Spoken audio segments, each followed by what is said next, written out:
बिस्मिल्लाहिर्रहमानिर्रहीम। अस्सलाम वालेकुम नाज़रीन, आपका अपना मेज़बान नसीम अकमल ख़ान आपकी खिदमत में हाज़िर है। आज का हमारा सवाल है कि वो कौन सी चीज़ है जो गर्मियों में बड़ी हो जाती है और सर्दियों में छोटी हो जाती है। पूछते हैं वो क्या चीज़ है जो गर्मियों में बड़ी हो जाती है और सर्दियों में छोटी हो जाती है। बता दो भाई, बता दो, आप बता दो। बड़ी थी छोटी थी। सोचो, थोड़ा कॉमन सेंस का जवाब है, थोड़ा जो दिमाग लड़ाना है। आम ना, हाँ, सर्दियों में छोटे हो जाते हैं, गर्मियों में बड़े हो जाते हैं। आम नहीं ज़हन में आ रहा, इसके अलावा नहीं आ रहा। नहीं सर, आ जाओ भाई, इसको भी जवाब दिलाओ। वो क्या चीज़ है जो सर्दियों में छोटी हो जाती है और गर्मियों में बड़ी हो जाती है।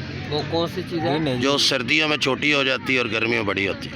दिन दिन दिन ही होता है।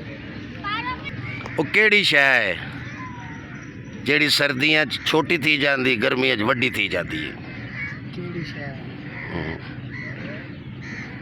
डी है भी है।